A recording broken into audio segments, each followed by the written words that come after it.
Good morning, everyone. I'm Giulio Gambardella, and today I'm going to talk about our work called fault-aware training, and the goal is to train neural networks for reliable inference under hardware faults. So let's jump right away into what is the main objective and what's the reasoning behind the work.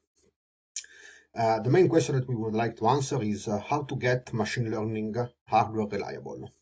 So we do know that right now machine learning is a very hot topic, but on the other hand, it's also extremely power and resource hungry. So having hardware accelerators that allow designers to meet their timing and power budget, it's extremely critical. If you add on top reliability, then the problem gets even bigger. There are nonetheless some solutions that have been proposed historically, and usually they are based on adding redundancy to the hardware solution. For example, triple model redundancy is a basic approach. Nonetheless, it can happen that given the 200% overhead, you might end up in having issues. In this example, we can see the hardware resource usage on FPGA using the DPU from Xilinx. And when you apply the XTMR solution implementing the triple model redundancy, you might end up in having problems with hardware implementation on your target device. So the main idea is to extract and do not use standard techniques that are hardware independent, but exploit inherent features of machine learning and in specific for neural networks to decrease the overall hardware cost of the solution. Given that, we want to understand how much a neural network can actually tolerate faults when it's implemented in hardware.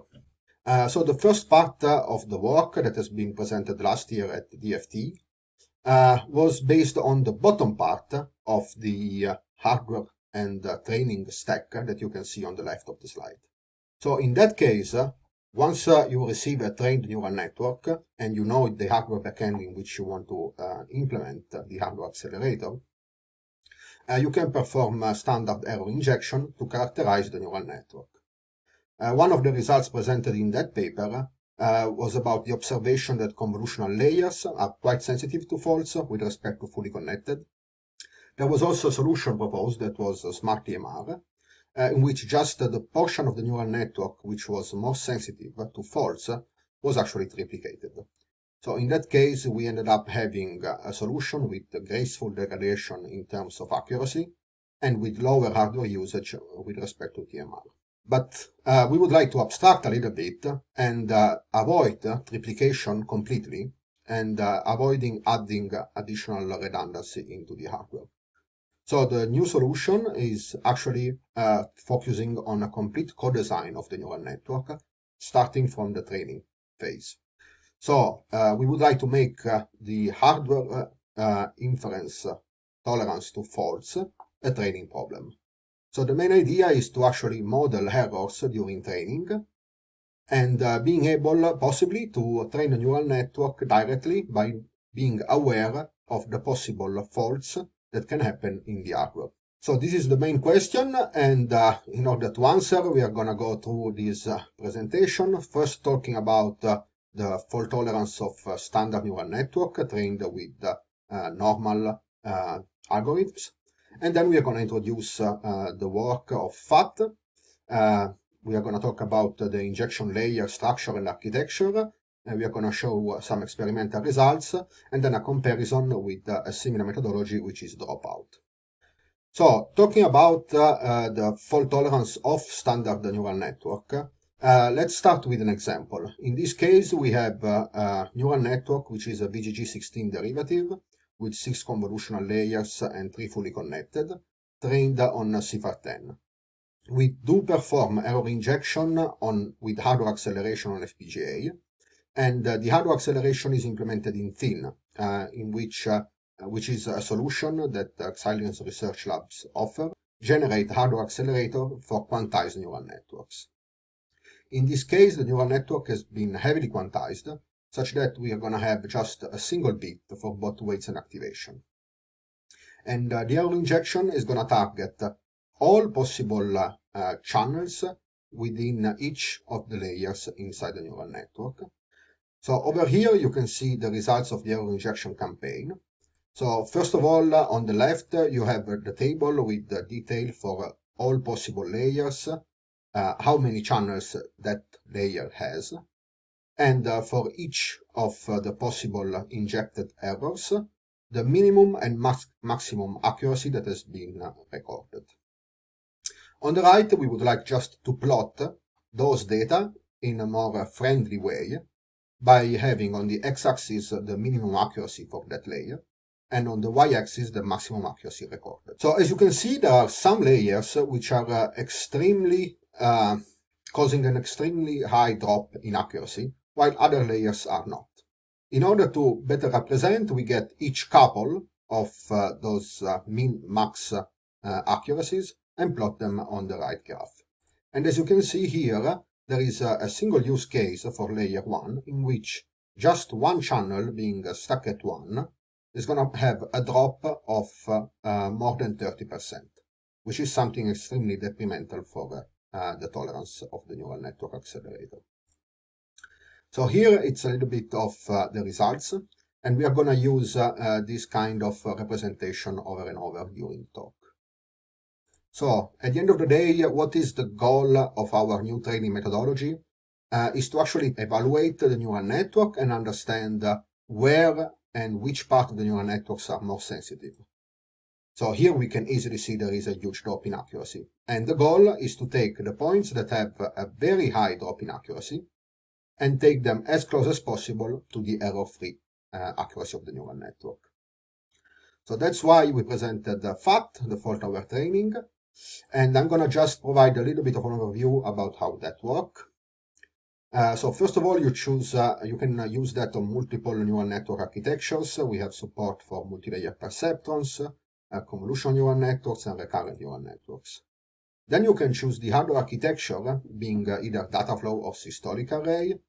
In dataflow, you have different processing elements for each layer, while in systolic array, there is a set of processing elements which are computing portions of consecutive layer. Then we do have support to different error models, and here there is a visual representation. The channel stackette has a complete output channel of a neural network being stuck at a value. The single pixel is just one pixel that represents a little bit of the single event upsets that can happen. And the same pixel stackette, which is all channels for a single pixel being stuck to a value. We use then an injection layer that we developed in PyTorch that is basically an easy drop in the neural network that you want to train. And what it does, it takes a tensor in input and injects probabilistically an error in the output. Now I'm going to hand over to my colleague Nicholas Fraser, who's going to go through the second part of the presentation. Thanks, Giulio. More specifically, given the 3D input tensor given on the left, the error injection layer will insert random error values into the output tensor with a pattern which matches the error model specified by the user. In this case, the channel stuck-at model is used. The layer will inject errors across an entire channel with a probability of 5%. More concretely, let's consider the following example. Here we have a vector of activations, which could have been the output of a fully connected layer with 6 neurons. We'll use this as the input to our injection layer, which has an injection probability of 50% and 3 possible error values, -1, 0, and 1.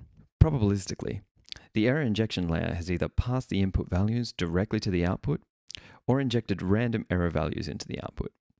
Here we can see that the injection layer has injected errors into the 2nd, 5th, and 6th elements of the output vector. In order to use this layer in a neural network, it must also be semi-differentiable, so that backpropagation may still work. For our injection layer, all the indices for which errors were injected, we set the corresponding loss gradients to 0. Intuitively, this is because, for this example, any small change in the 2nd, 5th, and 6th elements of the input vector will cause no change in the output and therefore no change in the value of the loss function. Now that we've discussed the inner workings of an injection layer, let's talk about where these layers should be placed in our network during training. In quantized neural network training, it's common to have a certain pattern to the construction of layers. In particular, a common pattern is to have convolutional, batch norm, and activations in that order. When training the quantized neural networks in this paper, we inserted error injection layers after the activation function, or max pool if that layer was present. This figure shows the entire CNV network topology used in several experiments in this paper. The network is inspired by VGG16. During training, we found it best to randomly enable one injection layer at a time and disable the others.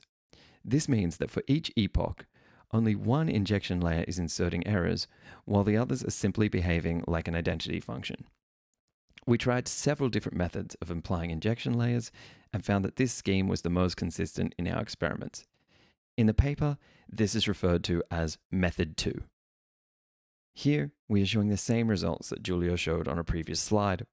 These are the worst case accuracies that can be achieved on a binarized CNV neural network when there is a single stuck-at fault in each layer in the network.